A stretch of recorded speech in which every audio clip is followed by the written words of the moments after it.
Guys, the world's getting really bad out there. I'm finding it difficult to know even what to believe. All we see in the news is death and war and destruction, and it's awful. That's my package. Liberals talking about war until their package from arrives. Oh my god, I was overjoyed to just partake in the system that's really causing exactly what I was just about to parody. So that's kind of like a personal hypocrisy that I'm gonna unpack. This is a very meta medium which allows me to kind of interrupt myself and talk about these things. You might say introduction, brevity. Brevity is the soul of a good introduction on YouTube. You might say that. Do you have 1,068 subscribers when you're saying that? Maybe. Maybe because you incorporated brevity into your introduction, but that's not what I'm here to do. I'm here to make fucking art. So all you see in the news today is like death and war and destruction. It makes me think back to kind of the values I learned as a kid. I remember back to the things I learned in school about bullying, and that a bully is someone who has a power over you that is one-sided, and that if you see this sort of one-sided abuse going on, you should say something.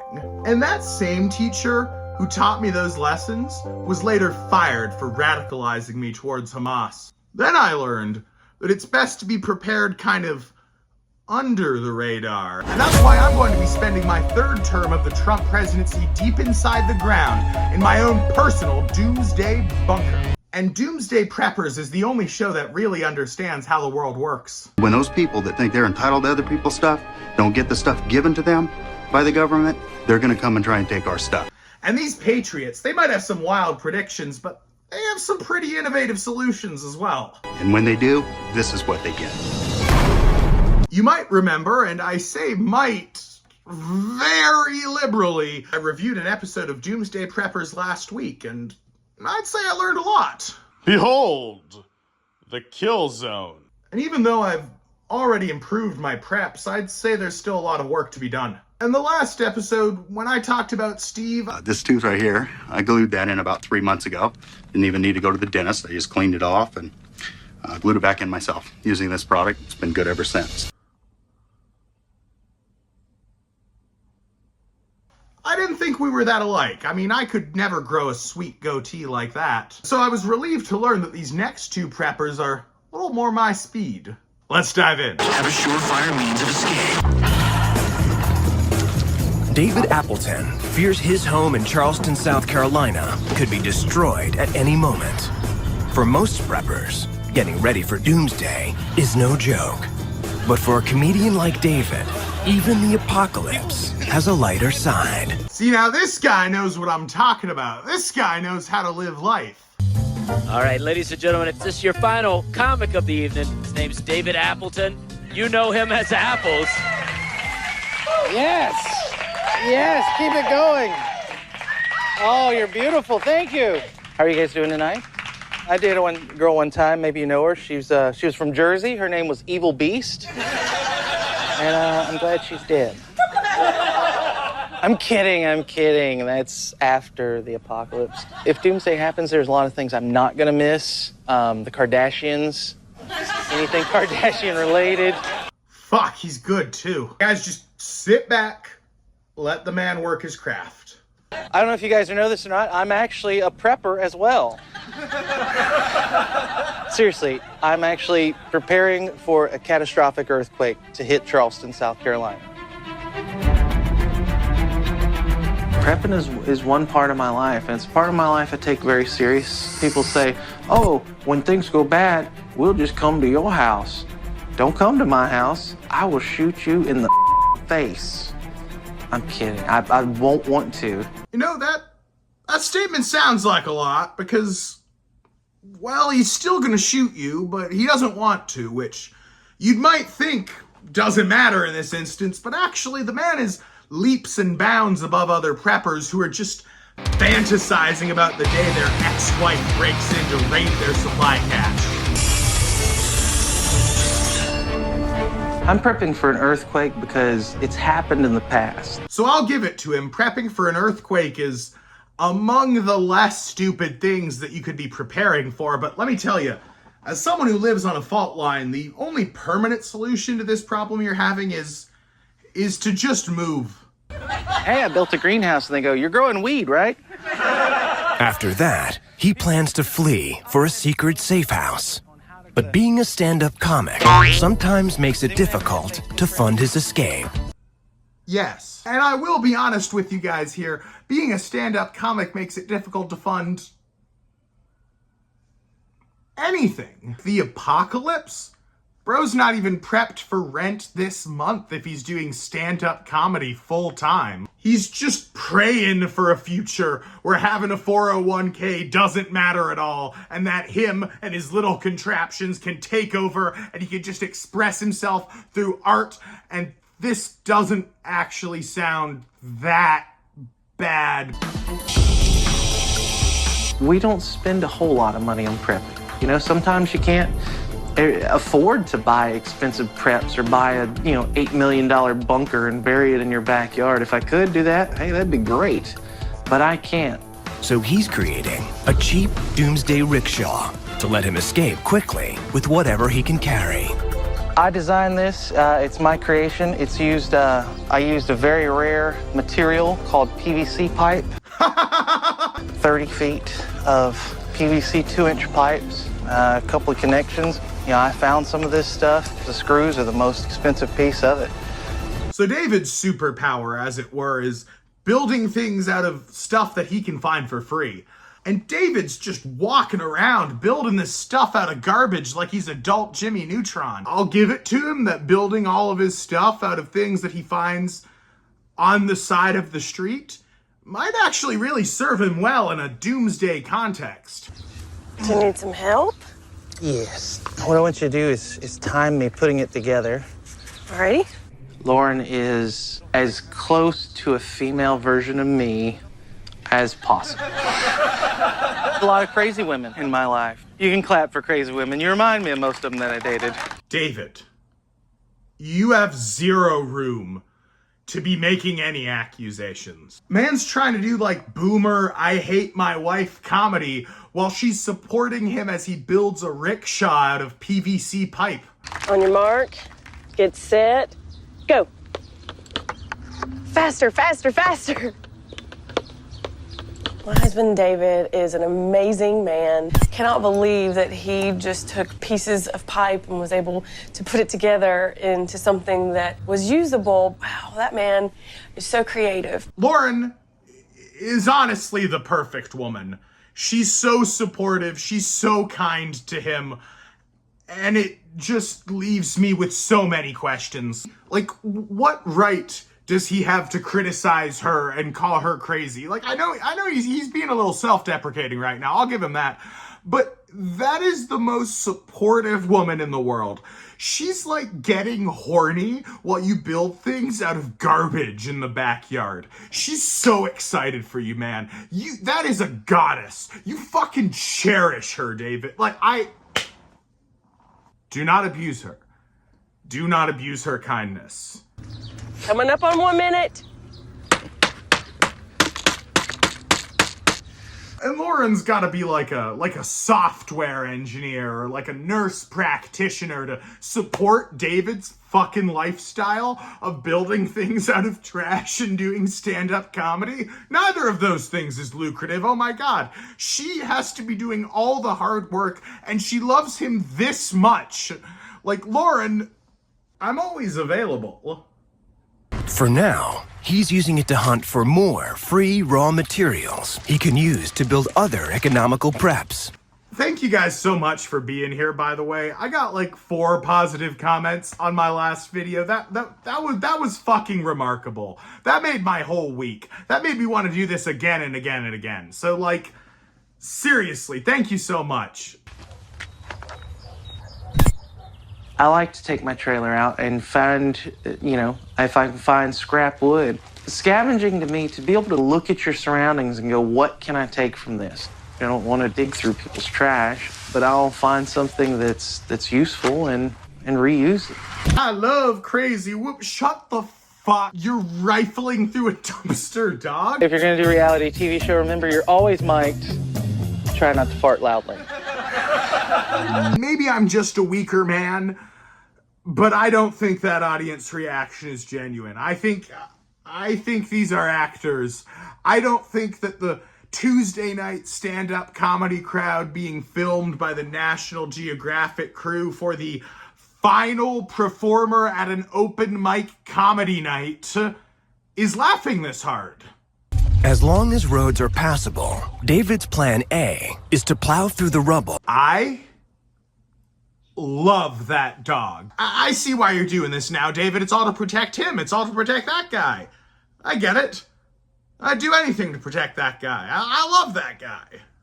In a retrofitted 1985 Army truck that he bought online and calls the Rhinox. Rhinox cost me $4,500. It can pull the gates off of hell, and it's also got Bluetooth and a hula girl. It has this big bar on the front you can hit stuff with. If I had to, I would so hit something with this. I would just run right through, goosh, at fences, whatever. You know, like fences, walls, families, whatever. But in an area surrounded by water, David fears a catastrophic quake could leave him trapped in a city being inundated with water. Move somewhere else. There are 3 bridges that connect this island to the mainland, and any one of them could be knocked out by an earthquake. If that happens, I want to make sure I have a way to get off and get to where I need to go. So he's using his haul of scavenged junk to turn his parents' 30-year-old pontoon boat into a prepper's escape craft. My boat is called the Rafter. There's debate over how much of reality TV is fake, and you can only speculate so much.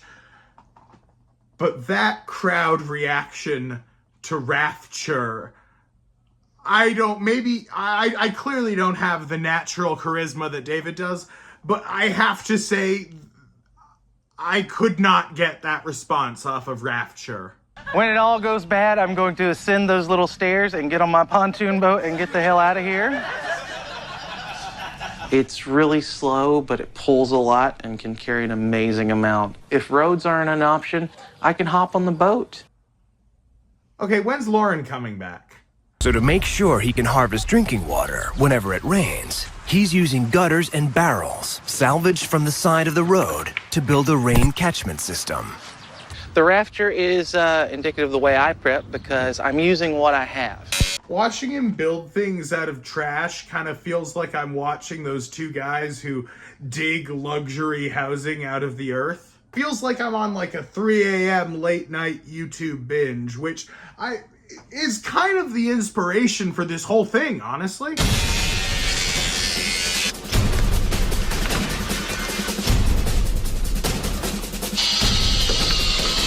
I'm gonna skip a lot of this next bit because it's just boring. Now, maybe it's because the last episode of Doomsday Preppers, we were detonating explosives with a dental hobbyist, but this just doesn't hit the same way, this next little bit. My apocalypse plan includes an aluminum pontoon boat.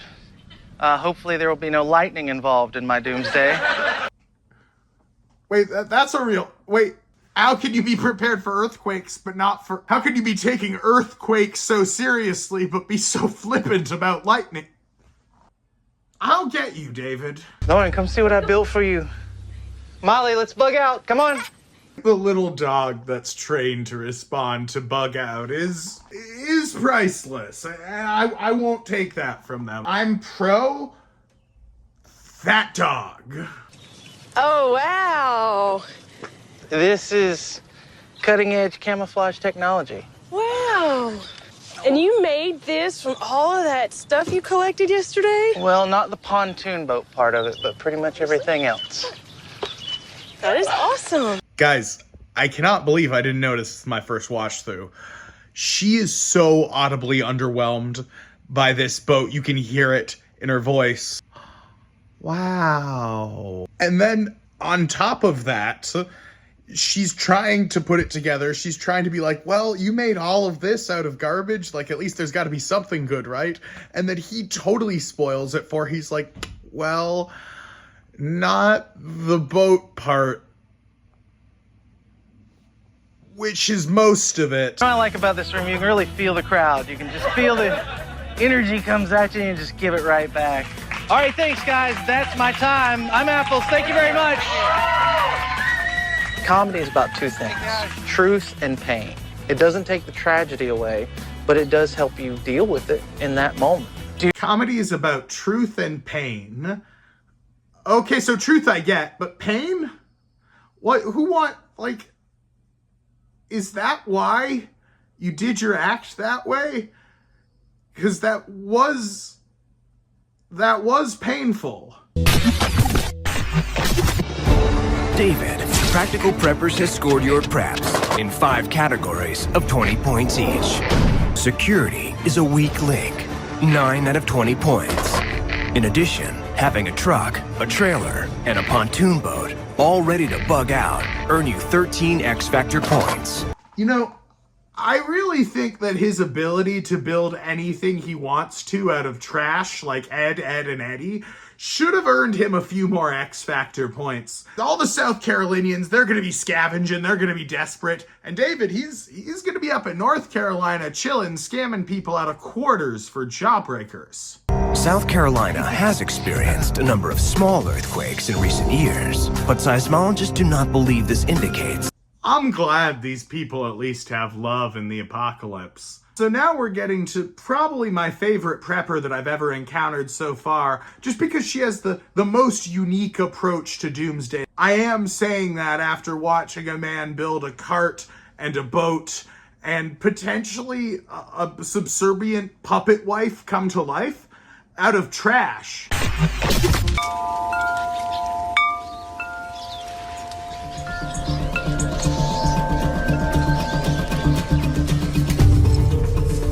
Buried deep on 30 acres in the foothills of California's Sierra Nevada mountains, there is a secret that Susanne Streisauer and her partner, Dave, have worked hard to conceal. So Dave doesn't say one fucking word this entire episode. All they need now is for the world to end. When the economy collapses, I'll barter everything I have to survive and thrive. He looks like his soul has been reaped out by demons. Stop! Stop! The United States is doing things that are very unsustainable for itself. And there's such a polarization in our Congress and government that it's breaking right before our eyes. The United States is not going to be the global standard for the car scene. I tell everybody, listen, you need to have a plan. You need to know what you're going to do if something comes down. So it's about mindfulness. It's about preparation. It's not about fear. That's why I really advocate for people to be lifestyle preppers, not doomsday preppers. So Susanne, I think, also kind of earns my respect by being the least insane prepper that I've seen so far. She has a very leveled approach to thinking that the world is going to end, and I kind of have to respect that moderation. Suzanne's lifestyle plan for an economic collapse is to turn her mountain retreat into a giant doomsday swap meet. All her resources will become alternate currency she'll use to barter and trade for whatever she needs. Also, you're going to hear the word barter like a lot this episode, and to me, it just makes me think that Susanne was born in the wrong generation, because honestly, if she'd been born in like the mid to late 1800s, she could have been the first female mayor of America. Like, she is so innovative when it comes to this stuff. Jesus, like, I kind of sound like Lauren right now. To make her doomsday swap meet idea sustainable, Susanne wants to start stockpiling foods with longer shelf life. Ones that will be more valuable as barter commodities should the economy collapse. So she's meeting with a local farmer to try to score some rice. Got in a finished form $800 worth of rice. Wow. What would you charge me in dollars? Delivered, I'd charge you $150. Okay. That sound like a fair deal? You've come a ways. Yeah, that is a fair deal. Okay. Okay, so now is there a way I can barter with you? Yeah. Okay, talk to me. She's such a pro, you guys. Like Like, thank God this woman doesn't believe in stocks or whatever, because Jordan Belmont would be shitting his pants if he had to go up against her. At Suzanne's Doomsday swap meet, she plans to offer more than food for trade. I think this is one of the best preps I could possibly have.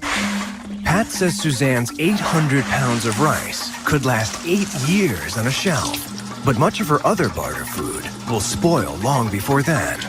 If she dehydrates her fruits, vegetables, and meat, they'll last much longer than they would otherwise. And now Suzanne wants to try and find a longer-term solution to storing some of the fresh fruits and vegetables that she grows. So she's going to try and build a dehydrator out of trash, which is actually kind of treading on familiar territory here. And so she's going to go to her local recycler and try and orchestrate some sort of deal to buy a fridge as like the housing unit for her homemade dehydrator. Hello, welcome to NorCal. How can I do for you? Hey, I'm looking for a refrigerator, and I want to be able to make it into a dehydrator, so I don't really want a refrigerator. I want something I can do something else with. Okay, so you want like a remains of refrigerator. I have a couple over here you might be interested in. You can take a look at. This one's okay. I want to be able to have, like, meat on one side, I think, and then vegetables and fruit on the other. It's worked really good. You know, the going rate for the appliances here, like $25. So can you make me any kind of deal? What kind of deal you trying to make? What I'd like to be able to do is to trade with you. Do you ever do that kind of stuff here? Not often, but let me see what you got. Maybe we can work something out. So these are all things from my farm and from my land. So fresh eggs, a little bit of firewood. This is actually wool. Doesn't that feel good? And maybe we do a little bit of mix and match here, like with some eggs, some oranges, some lemons, some herbs or onions, and then I have these little plants. I'll tell you what, I'll be willing to give up the refrigerator for the wood, the oranges, and the bag of your precious wool.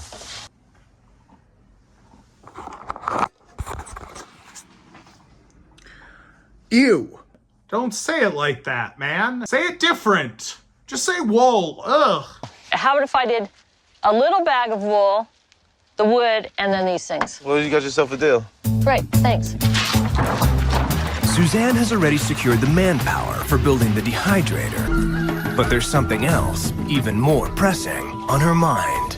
She thinks her Doomsday swap meet will be a perfect place to bug in should the economy collapse, but that it could also be a perfect target for looters. So she's decided it's time to barter for an unusual weapon most preppers would never consider. With those sunglasses on, the unique weapon that they're talking about might as well be a minigun. I don't want to kill people. And that, ladies and gentlemen, is a Doomsday Prepper's first. So with that as my starting place, now what? You want less lethal, right? Robert suggests a stun gun as a non-lethal defense option. So stun guns are completely out for me. I get it. Suzanne is steadfastly resistant to conventional weapons, so Robert thinks she might respond best to an unconventional item that kids normally use, just for fun. It's one that can cause pain, but usually not permanent damage. Words? Something that's going to stop somebody. What's scarier than something flying at you? What's scarier than something flying at you? Something flying away from you. Paintball, which is a deterrent. They hurt, they sting. Drop somebody to make them think twice, not just, ow, what was that? And where they sell the different rounds for riot control to pepper ball, cream buckshot, rubber. They hear the boom, they feel the impact. They're gonna think, I'm shot, I'm gonna die. Bring a couple different types of rounds for you so you can see the difference in stuff. At the end of that, we'll work out the trade from my services to your services. That'd be cool. I'd really appreciate that. Again, don't say it like that, dog. Like, services? I'm really not trying. Okay, I'm trying a little bit. I'm not trying sincerely. I'm not trying 100% to go down the hack route where it's like, oh, she trades sex for survival. But oranges and wool aren't a service. In a field, they turn them down to about 280. You can turn them as high as 400. At 400, it will break the top layers of skin, leave red marks, bruises, and hurt. It will make someone go, I'm not going that direction. Okay, in so my show terms? me now. I want to try. Want to try? All right. Hey, what are you doing on my property? Hey, stop. Get off. Get out of here. Get out of here. Remember, it's all about training. We'll do some stuff. That way you can get the full effect of the real adrenaline rush, the real, I got to think, move, go, and do all at once. Oh yeah, that was an adrenaline rush for sure. You ready? Yeah. I'm taking it. No, stop! Don't move! I'm taking it. You're not supposed to be here. Stop! Stop! Okay, I'm done. You sure? I'll stop. You remember last episode, last episode, I talked about a kill zone, and I'll admit my views came across rather anti-kill zone, yet I find myself saying that you might need to do a little bit more if someone is actually attacking you here. That's what I like about this, is the knowingness to understand this and to have experienced it. So this is good. Who would think the paintball could actually be a security prep? Honestly, Suzanne, not me. Yeah, I feel like it's creative prepping.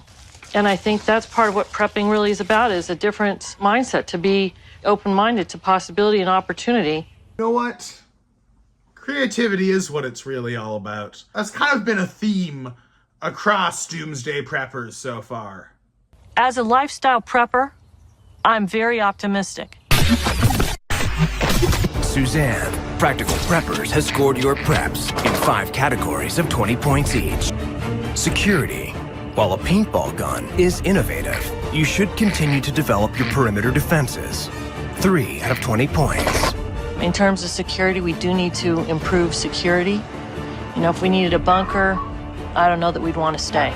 In addition, you are a practiced negotiator, which will serve you well in difficult times. 9 X Factor points.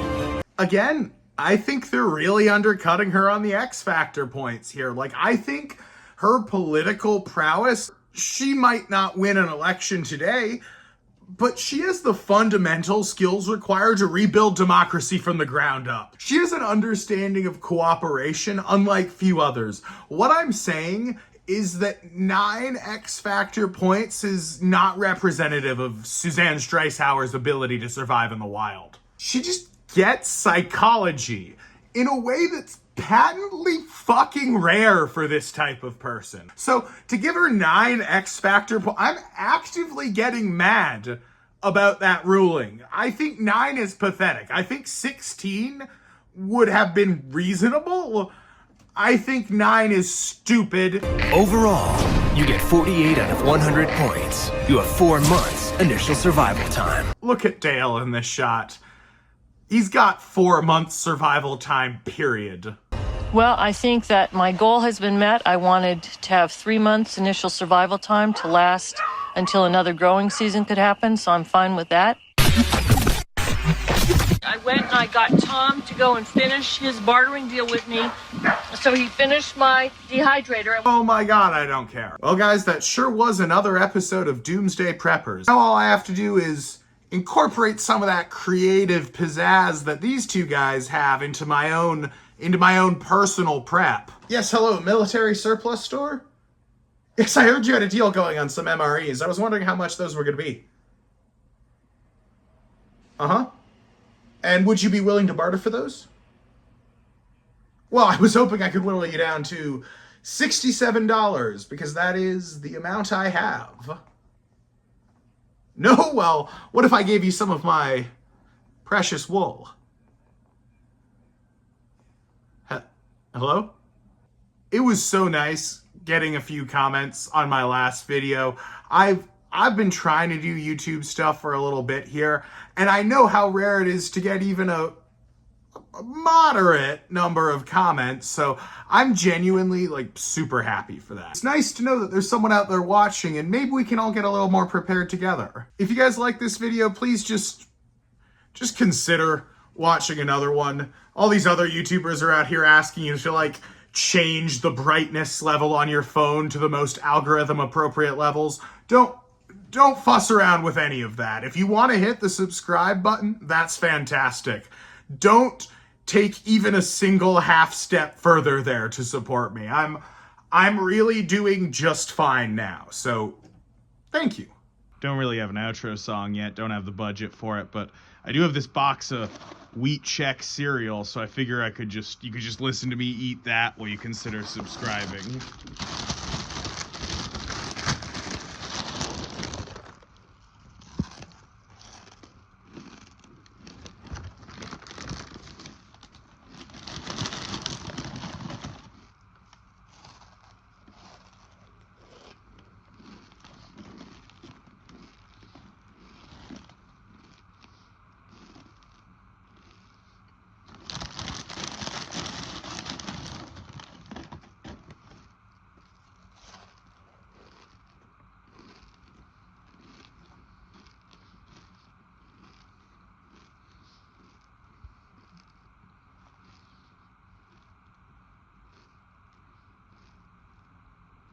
Thank you.